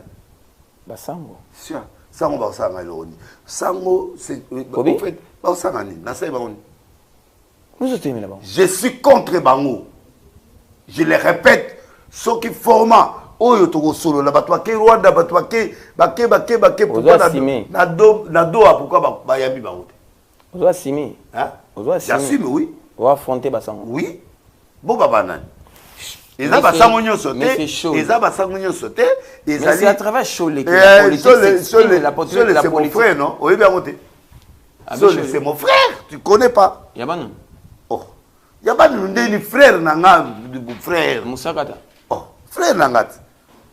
Chola ndenge moko na mais ndeko na ngai. Mosengo. Ndeko na ngai toi basakata biso toi bandeko. Au compagnon, c'est mon frère qui est venu aujourd'hui comme monseigneur. Tout solo la carte. Pourquoi il est contre les choses comme ça là? Non, les catholiques ont toujours été contre le pouvoir. Non, je parle de lui individuellement, personnellement. Il est contre qui? Il est contre le président de la République. Non, il n'est pas contre les catholiques, mais logiquement, Badalaga côté Morobo, les catholiques il est contrepoint à la contrepoint, les oppositions. Côté il faut catholique, ce qu'on catholique, il y a un accord parfait dans Cholé. Oui, mais je ne suis pas d'accord avec l'idée. Mais il est bidé na yo netu awudaki baba Rwanda banini bakezo bambongo tambola mais non mais ba mbongo na ba parti ba okende kende wana te Rwanda pezo pesa nanga pe bazo pesa vous avez filmé Rwanda pesa etalinga ite mais bazo kende bongo moteti ngo ba telenge na munoko. Maintenant c'est donc en fait na lingi politique il y a bangote ba ko modifier yango avec d'autres religions confession religieuse c'est ça oyo et c'est pas mal pour diriger. Pour régime. Non, on a pour moutouté, mais na lobby boye. Le la confession religieuse des Alaka. Bah on va bima. Tant on va nommer Dodo Kamba, bah on va bimi parce que je vais hériter et le koyo Dodo Kamba ça y nango. Yangonde le quoi ça y réveille, yango y a continuer. Et ça y était moutazagi wana zagi Dodo Kamba. Donc bref, bah bima. Alors le président ne peut pas autoriser dans une confession religieuse, bah tu vas capable. Alors, il faut travailler. Et en travaillant ensemble, ils vont modifier certains éléments oyo et kokende na sens oyo président mutakoloba na batune makoloba. Alors, là d'accord. Mais moi personnellement en tant que prophète des nations, Dieu ne m'a pas dit que c'est le dialogue qui va reprendre le pays. Non, Nzamba Salobaki. Nzambe alongaki conseil nani dialogue ingeza la reconstruction. Nalobaki yango. Ça dit que batunyo soto sangani toki ko luka ba moyen na extérieur pour epé to tonga mboka. Et ça partage à pouvoir. Tout ça il 7 ans mon boui où ça dépend de tout décider pour to reconstruire mboka mobimba. Toki ko senga ba aide na ba libanda ba nini pour opposition na ba nani na ba nyonso toki ko senga aide wana et permettre biso to reconstruire mboka na biso face aux accords. Donc les accords ici c'est pour partager le pouvoir. Yoganga face aux accords. Oui. Quel est le message you en tant que prédicateur, oui, en tant que muto teyaka. Oui. On a tribu nous prêché. Oui. Peuple à Zaboui. Oui. Face aux accords, oui, quel est le message qu'il faut en rapport avec les Écritures saintes? Mais le message est clair. On doit s'entendre avec le Rwanda. 30 ans de guerre qui ne se finissent jamais. Guerre, on a les richesses. Et on a un FDLRT. On doit s'entendre. FDLRT, on a les arguments à Kagame. Au lobby, on doit s'entendre. Oui. C'est tout fou comme la Rwanda. Non. Biso na ye fotozala eloko moko. Biso kotoyo yazo exploiter ba biloko na biso azo somba. Wana tegelier yoka me yango nyoso wana. Po Amerika linga ando sala kala. Ando sala kala sans ordre. Siko ekomi ordre. Biso na bango tufotoza ini. FDLR ezonge pa na bango. Biso tutikali awa ba nanga balobi ba congolais. Ozo comprendre te nanga siko alobi a congolais M23 ba congolais. Or toyebi soki président rwandais azana volonté. Alinga aloba bo batu nanga baza kuna na kotia apport nanga eswe pa na binote. Ça s'affaiblit. C'est affaibli, nani affaibli. Mais peut-être ce sont comprendre.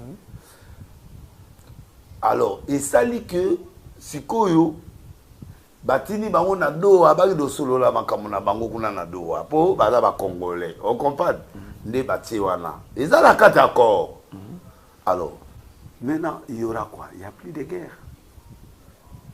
Dans le fond, il n'y a plus de guerre. C'est la mauvaise volonté de Kagame qui fait. Il y a un monde Kagame, Makambazo, ça les a bien été, il faut akufa. Nzambi fa boma et po azo alingi mboka eza na pété. Ou laquelle m'a non, na laquelle m'a bêté. Na lobby vérité parce que mort na ezali pouvoir na ezali eza déchiré déjà. Mais azanga opposant ninge Kabila la déchiré. Et azanga opposant yo mona opposant mutu moko mona kaete. Ka batu moko ba loba opposant zate net kina opposant zoloba. Opposant zate. Quel est le message? Quelle est la prédication? Je te donne le message. Si tu comprends pas l'accord, tu peux pas avoir le message. Il faut avoir l'esprit de la. Mais il faut oser la idée accord pour y avoir message des encadrés. Ça dit que l'accord, c'est la paix d'abord entre Bissora et Nani. Surtout combien la paix. Maintenant, l'Amérique va travailler, biloko ne awa. Ce gars ozo biloko musuku na me awa richesse na ya lingawa. Alingi mutoya ko. Quand on dit que Tshisekedi est à brader. Hein? Quand Baolo ba Tshisekedi a bradé. Il n'a pas bradé, il vend. On est dans un pays riche. Ils vendent. Ils connaissent pas la richesse qui est au Congo. Alors, à côté que la banque en compensation il y a oui, mais en compensation ils allaient paix, compensation ils allaient marber belé zanacé, ba côté na généraux na banque. C'est un message je veux ça qui ban appelé arche na Cherbourg. Mais ça bongo, c'est ça le problème. Au lobakiango. Mais na no lobakiango les un message. Bongo les prédication. Je parle de la prédication. Non, je ne peux pas prêcher l'accord. Je peux pas prêcher l'accord, mais je dois prêcher, je dois dire au peuple ce que c'est l'accord. OK. Comme le Rwanda doit être accepté. À cause de qui kabelaki ndio monaki ba ministre ba américain ba changer ba ministre ba signer pour ba yebiye a fiar aza Allemagne aza boy akima nzela alingi pété ye alors ba forcer ye nengo mona wana bazo forcer pe Amérique ba sakana te ba go boma yo so ba sangani ba boma yo so tche ba ngotembi ba boma yo tie longo na ipsi olelo. Cet accord si ça se tient pas c'est lui qui va mourir. Qui? Le président du Rwanda. Déjà, il a maladie. Là où nous sommes. Donc, ce qui est vrai est que Bissot aux Zambong et Bilé, on peut se bongo et qu'on fournit le gouvernement à Bissot. Surtout 500 millions pendant 12 ans. Papa, là, et puis, budget comme 200 milliards. Mais si l'économie est tombée, entourage à présent est frappé dans le projet. Non, c'était un peu ça de biloko wana. Mais entourage à présent est frappé. Les capotés, problème de l'oba, accord. Au sécurisant Nicolas. Nabi accord. Tous autres l'oba accord. 500 milliards par exemple. Papa, et ça. Bon, si quoi, tu as comme minéré par an. Chinois 9 milliards. 9 milliards de dollars seulement. Chine. C'est Kabila a fait des bêtises. 9 milliards. Kabila a fait des bêtises, non? 9 milliards. Bah revoir en haut, bah revoir. Nous au monde. Mais, et puis, bah, on va chinois, bah, pesi biso, bah, biloko, bah, kepe na Rwanda, bah, pesi. Anti. Comprendre, bah, pesi. Donc, bah, pesi, véri ça. Bah, pesi. Bah, tiens, anti, kuna, bah, pesi, bah, on se doit mettre, bah, drone, kuna, pe, bah, capter. Ah, bah, quoi. Or, Amérique maintenant, il est au milieu. Bon, tu as eu au pays Sabino Mbongo, mais si tu as eu Mbongo, tu as eu Awa. Bino tu bobo, tu as eu moi, Bilo Awa, Bino pour travailler, moi, Bilo on a pour y aller. C'est pas moi, Misala. Mais, Bissonnet, tu vois. Bon, maintenant, l'Amérique doit gagner beaucoup par rapport à Nani. Pour Bissot, ça, la compensation, où il peut permettre à couvrir Bissot, Babylon, et puis à gagner la Rwanda. Rwanda au Banga, à Loba, n'a pas Loba. Maintenant, Bouye, à Loba, débat président américain, tout le vérité, tout matato qui t'a au Loba, rien. Voilà. Donc, Amérique, c'est à la police. C'est déjà un pas. Donc, ce qu'on peut retenir, toi dans les bons. Toi dans les bons. Accord est bien. Très bien. Congolais, il faut. Il y a toujours l'œuvre humaine, il y a toujours les défaillances. Congolais doit croire en accord. Il doit croire. Congolais doit s'approprier de ça. Il doit s'approprier de ça, accepter déjà un pas. Là, c'est le message de Denis. Oui, accepter l'accord, on doit accorder à notre ministre. Donc, tu vas au Bakeno, tu sais qu'il y a bradé. A bradé, il y a au Kenya, ils sont bien au Kenya après 5 ans, Kenya. Nous avons vécu les accords sous Kabila avec la Chine. Congolais, ça pas capable. Non, accord Rwanda par rapport aux États-Unis, accord Rwanda est logoté. 9 milliards, budget na bisot. Si vous avez 12 ans, mais vous avez exploité bisot. Il y a un moni, les Chinois vont pour rien. Ce qu'on a tout ça exercice encore. Regarde la caméra, regarde les Congolais. Les Congolais face aux accords, au Tshisekedi qui bouille, président de la République, au Tché Congolais, au Tché Bakor bouille. Brièvement, en tant que prophète, président de la République qui bouille, en tant qu'initiateur, garant de la nation. Accord et Angola. Après, aux yeux Congolais, Sangisi Bango, solo la Sikoyo, you.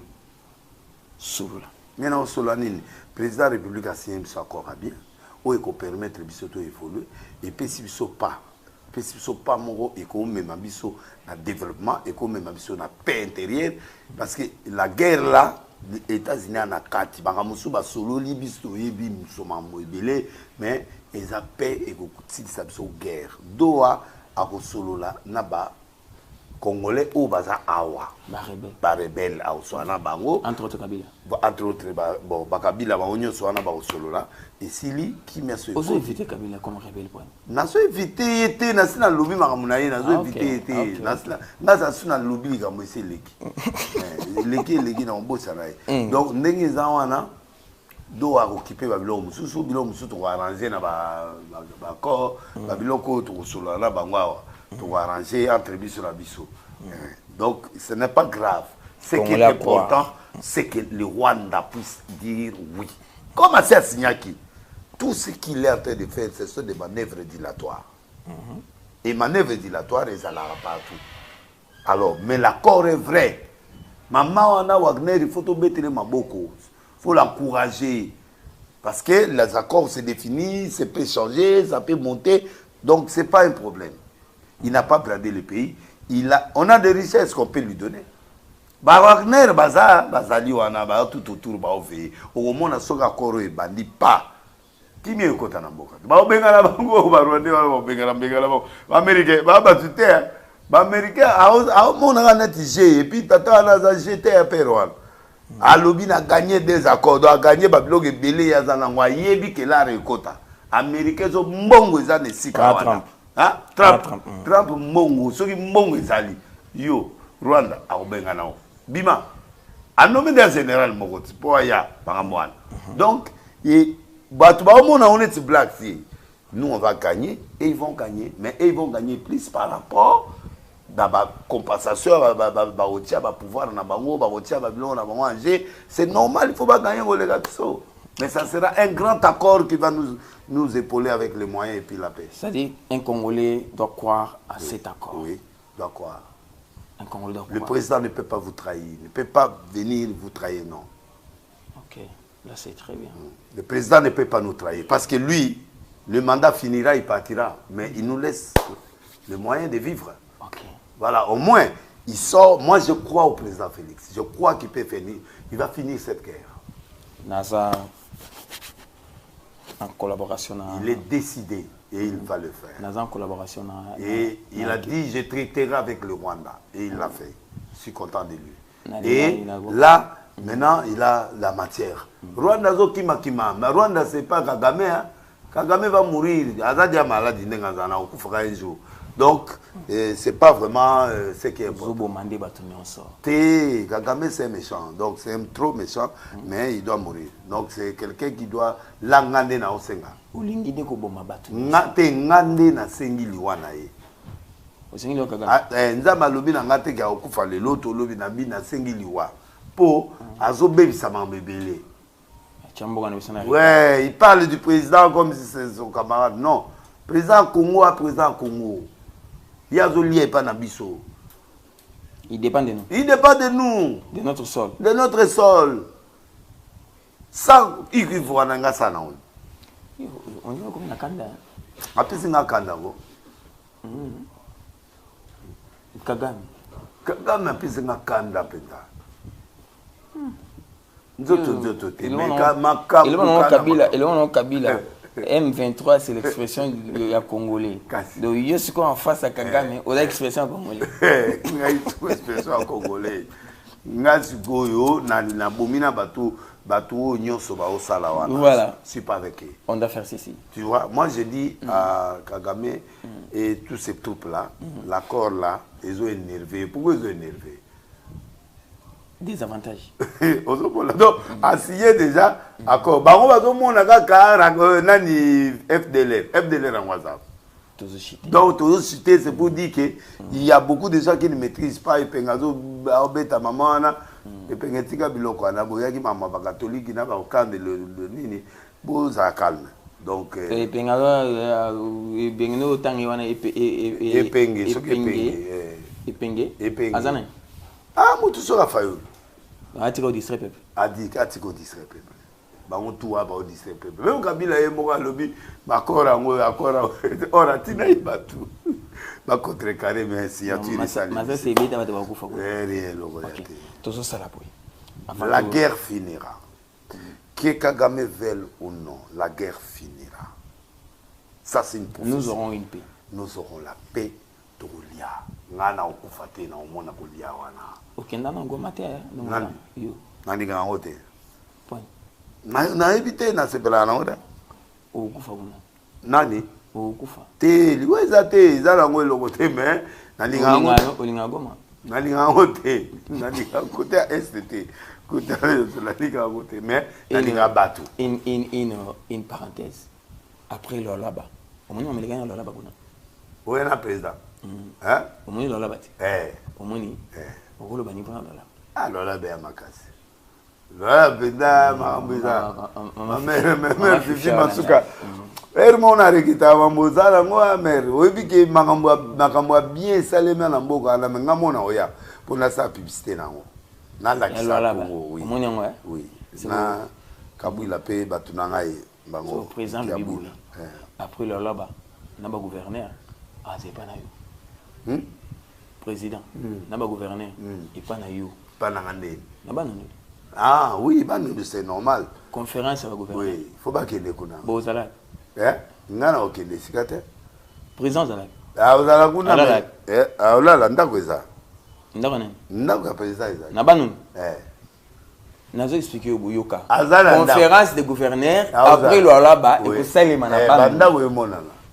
Disika olala. Nagikwiti. Nagikwiti te na Mbata. Nani na villa bandu. Ndako ezali. Est-ce que Rebige descend à Kabila Yokindaka? Oui. Oui, Yamba Kabila Puna. Oui. Et puis avant Kabila qui aux Arabes Nzondo au Kenya ngopuna. Oui. Hein? Oui. Nzondo ngeza sala. Ezali. Eza. Donc Félix Aye bagay Nzondo ezakuna. Ezali. Vous appelez nanda okuna? Ndako ezali. Nana ndopango na la ville na la cité. Conférence c'est ça kuna.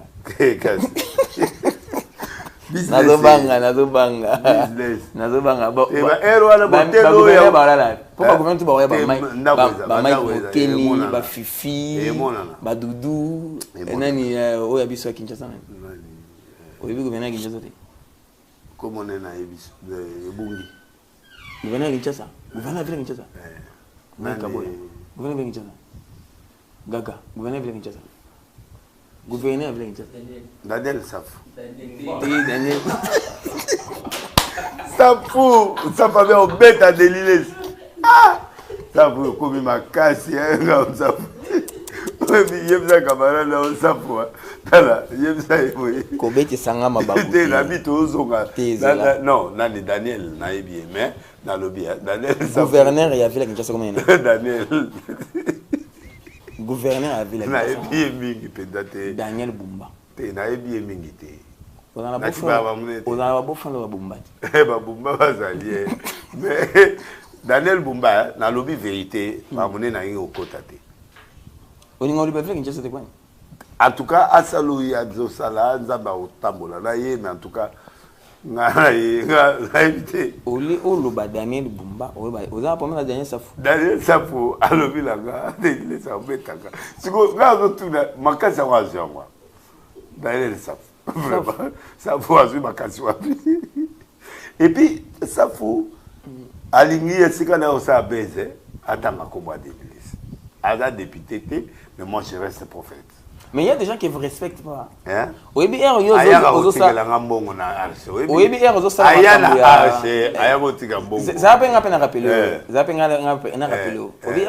ne prière de la nation en 2010. Oui. Oui, ça faut être tembe. Sans invitation. Tembe. En 2010. Ayaga. Il a fait ce gars. Donc, dès que Zawana a Tunangai, Nayoka Mawane, Balongola, mais Nzamba Sungaka, Balongola. Mais ça sous député. Apostolat. Yawana solo bat. Moi, ma casse, ça a été. Apostolat. Apostolat. Il y a problème à Zoate. Problème na ye. Na matete. Kasi moi na matete ngabe moi no mine britannique. To ko bunda na. Je pose moi matete. Azala pembeni awa to e bateke azala pembeni awa. Siko ayi pa na ngatende. Siko aya ngatende. Abengi nga inde trop mikolo na yambi ete. Azala ngabo. Azala kata kata. Amutuna ani mutuna. Te amutuna.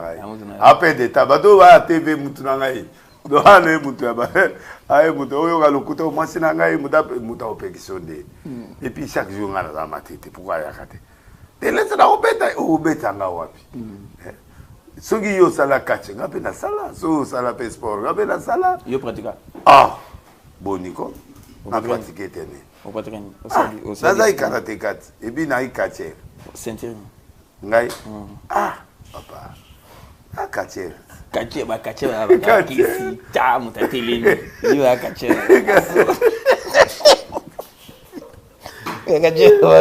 kache edingwe ba kache edingwe oh chamu tu bateleni abo no sane mamnyoso niveau ya édité mais to kuma to pusana quand même technique oui technique menda ozi mutu menda bobalusi na nenga ba shoma ke oui aolala ko aolala même yé ça pour na olala sai oya ise na karaté to na kati na karaté na kati bo ya ubunda oza pena posa ubunda lo baka pa lo bo yo te na ubunda te mais na longola ka bilo na ya mike wana OK be ya loko te mais nzamba pa mola sa po si ko zali to tie mo komo na po yo ka bien donc pour la lelo to tiki yo ka bongo to beti makambo ya to beti ma musique te c'est bon to beti ma musique te ma musique mais ezana mutu moko ezana ba pina banga na ngai bazoilo papier na yo ezana bato ebele pe balobi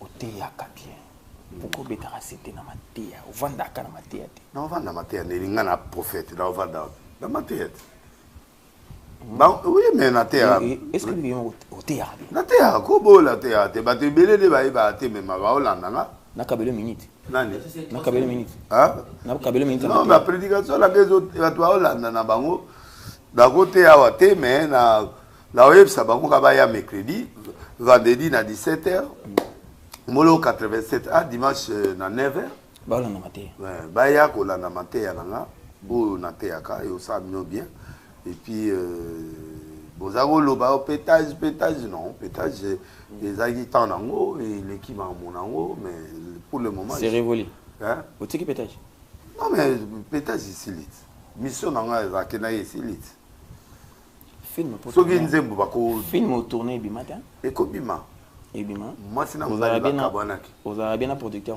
moi sina mobali bakabwanaki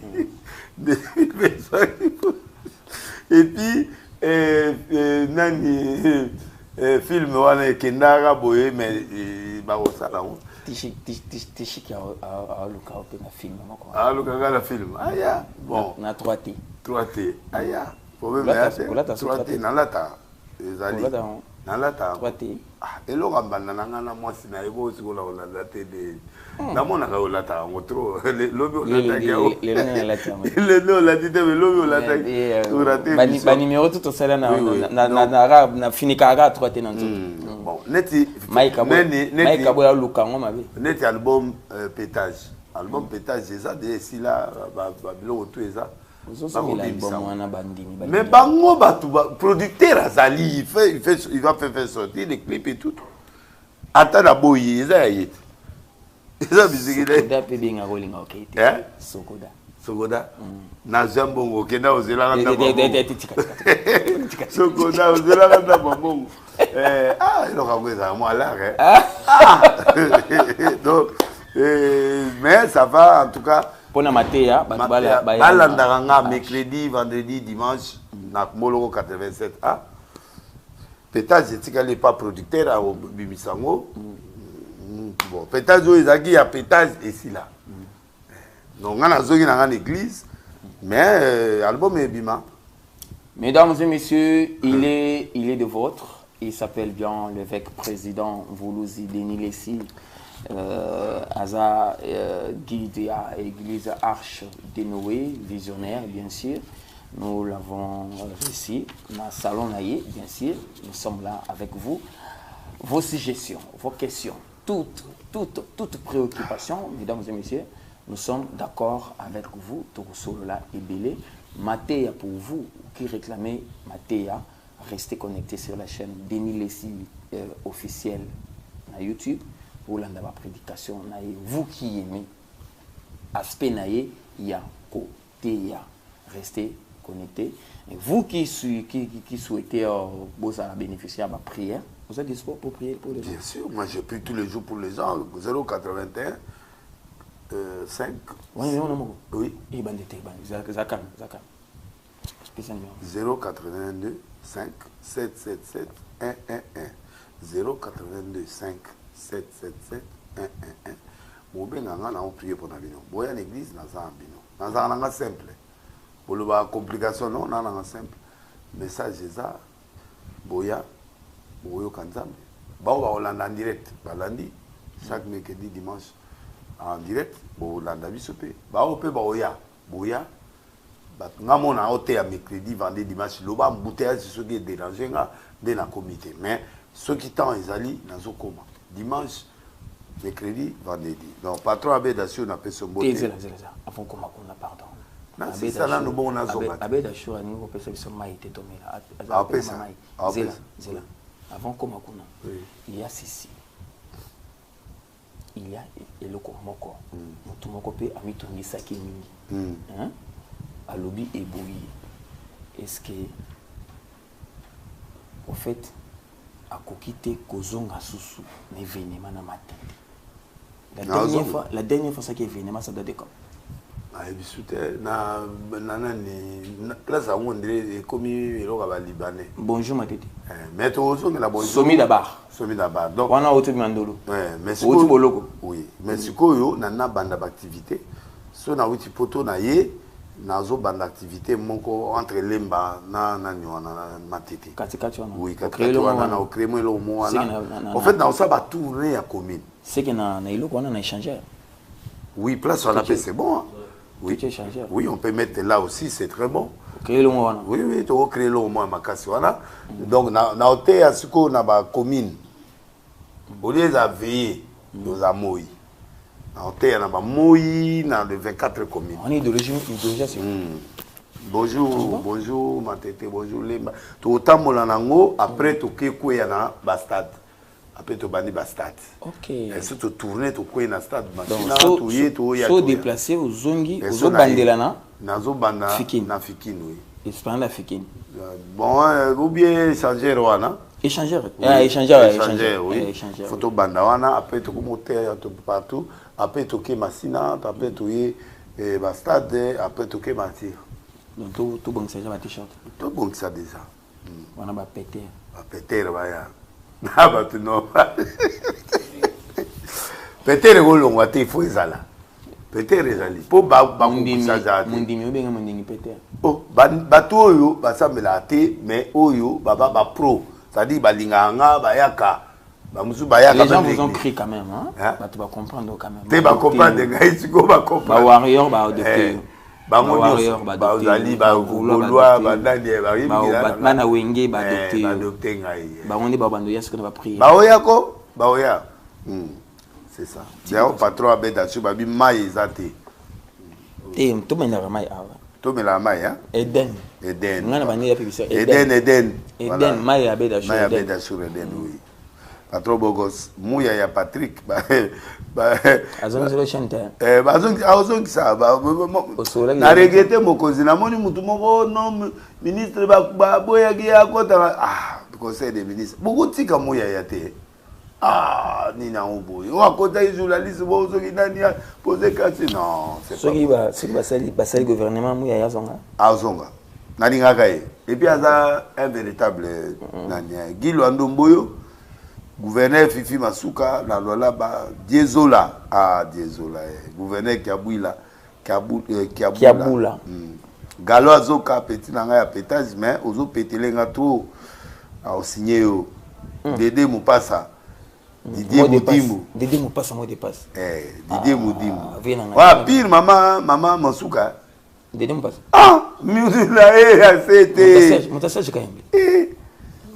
C'est la commande moto nani o azana nani na ibisu comme on était soki Miguel oui moto sous-traitance sous-traitance moto na OK Dédé Moupassa Didier Boudimbo Doudou Fwamba on a fait pour l'instant on a Chilou Doudou Fwamba pour l'instant on a Chilou Doudou Fwamba ça beti logo ko beta ena au banda au téléma fixe qui peut nous dire qualité dali nani ya jakani na ko pena été Doudou Zila Lingete Doudou Fwamba vraiment nazo separa na yo makasi oyebi musala Doudou Fwamba il y a un ami qui m'a fait un témoignage. Oui, c'est un bon gars. Bobo Lopungue, Aza a mis une collègue dans des services dans DGRAT. L'esprit qui anime Doudou, et l'esprit Aza on a bureau déjà à terre, à DGRAT. C'est un bon. Il est à niveau Aza on a quoi à terre. Aza la kana niveau moko kondimate. Donc Doudou Fwamba Aza ministre pendant la finance et action et puis à respecter Kaba Bilok et Belé. Il respecte la loi sur les finances. Blogue belé. Amutu, ampenda mutu amakamwana. Et amakamuna ye. Eza ya kulukate ye a ozalati président olongwa. Voilà selon eux. Aomata 3 fois. Selon eux. Selon ngako, selon Dieu de Dieu. Si la lingete ndamba pambola usikoza. Na okufa liko na yo zokate.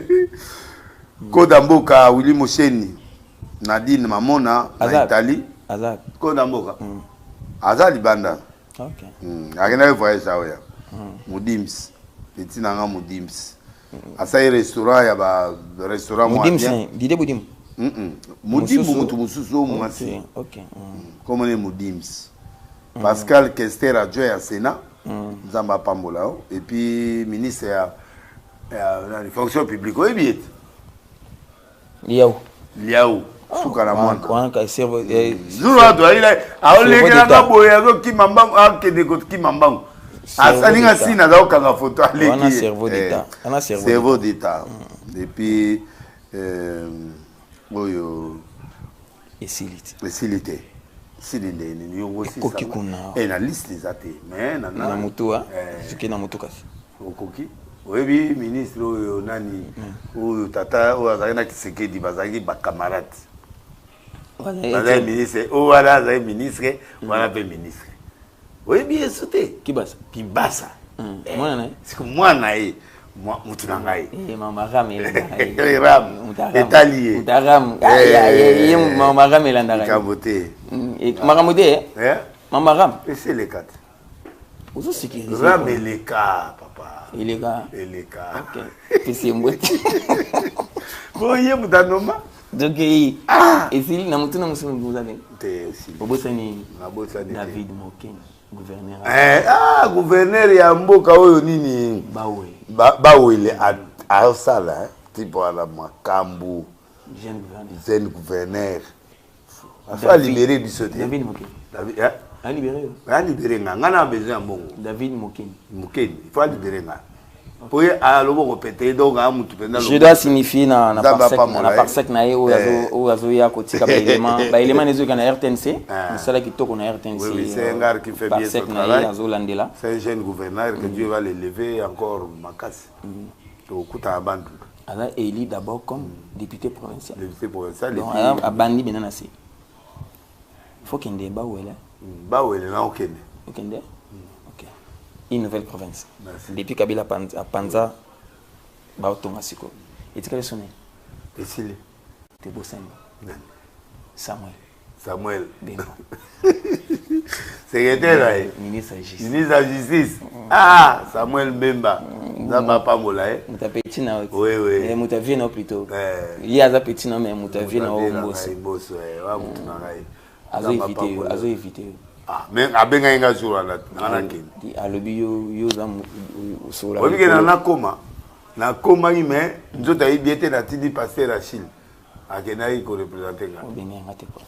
Na bosa na kidoba tutu bazai wana. To so na se. Bon na boyaki ko kendina yeme na okuta na. Merci beaucoup. Merci beaucoup. Il s'appelle très bien le vôtre. Il s'appelle bien l'évêque président Voulouzi, Denis Lessi, tous les noms que vous voulez. Et il était de nôtre dans ces beaux cadres, dans ces beaux salons. Vous voyez bien, les décors est bien plantés. Il a bien précisé que tout vendait Louis XVI. Louis XVI. Oh, Louis XVI, oui. Tout vendait Louis XVI. Le salon, il n'offre pas c'est Louis XVI à n'importe qui, toutes les émissions. Et les canards Libanda, mais il y a un solo, on a bien Bouhi, dans Katia Salon. Avec nous, bien sûr, nous avons ces privilèges-là. Il s'appelle bien Gaga Mobutu, qui est au contrôle de tout, qui réalise tout, qui contrôle tout. Vous voulez bien atteindre facilement l'évêque président Voulouzi via les réseaux sociaux. Passez par Gaga Mobutu, ou Komikaka, Denis Lessi, officiel à YouTube, petit message na yo. Gaga va vous orienter comment atteindre. Après ce mot de la ZES. Nous allons les lots ZES. Zeus. On va dédicacer. Pour le matériel. On va dédicacer ce soir. Hier, à Bongisa, sur la TV, bani. Ah ok. La communication. Je suis en train de dire, nazo des anacétés. Aswanina, c'est le lobaka. C'est la détente, c'est le sourire. Bandeko natanga ba kombo a batu ya police judiciaire. Ba roya beta tout le bien église ko bangate. Te bata police judiciaire. Ba ya ka ngulu te. Biso bangatu. Ba roya commandant Chilo. Commandant Tigre na commissaire Amédée. Babi beta tout na ki. ACP. C'est la seule unité où ils ont mal réputé dans la police judiciaire.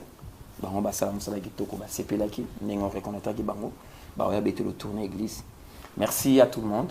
Merci à Serge Dakani qui a été là avec Gaga Mobutu. Nous insistons aussi de loin et de près. Il est toujours avec nous. Mike Kaboya 3K. Alobaki a ça pasteur 3K le mais à la TC pasteur 3K Mike Alobaki a eu le marque na olata Mike Aboy abaki a eu le marque lobi moi ils a été embouteillage avec makasi moi to kende olingo kende okelelo bon lelo total moto neto aussi sabuto kende pa bazozele pandele to ke pandele to bita tour pandele to liamo liboke et ça abiso bien. Merci beaucoup mesdames et messieurs, prenez soin de vous. Partout où vos amis, des Amériques, Amérique du Nord, Amérique du Sud, nous vous saluons. prochainement au CPI, au commis et tous nous vous saluons. Partagez les vidéos, partagez nos analyses, restez avec nous. Nous sommes vôtres. Nous signalons très bien que nous sommes à Kinshasa, la capitale de la République démocratique du Congo, tous en RDC, na Katipena RDC. Très bientôt, nous serons au Grand Bandundu avec la conférence des gouverneurs. Vous allez dire. Vous la gouverneur ya. Vous allez Oyama Kabila kuna. Oyama Fachi kuna. Oui. Vous allez ce qu'on a ngoni. Vous allez. Vous la Fati. Kuna. Merci beaucoup. Tout Merci beaucoup. Merci avec le sourire, mesdames et messieurs. Allez, très prochainement, avec nos numéros qui sont là, avec les contacts qui sont là, nous sommes sur WhatsApp. Appelez-nous, suggérez-nous ce que vous voulez. Merci beaucoup à tout le monde et laissez que le sourire soit votre partage. Bossé Kandeng et tout celui-là, avec président très doux, très galant, très souriant. Masola musique indé, tout bétité. Mais, Gaulois tout. À travers les Gaulois, je dois saluer Herman Amissi. Le petit mot boya Gaulois, ça n'a pas tout Téti, na Belgique. Téti, on s'est canaté. Gaulois tout. Na Bawaya tout, na Pessi na Kinshasa. Petit na Moko Yabia. Chilo, Muzemba, Yazana Kina Azawar Yor. Nani légende. Na Bapa Pasteur, nani légende. Gaïs. Bonne amusien. Fali. Bye bye. On se retrouve prochainement.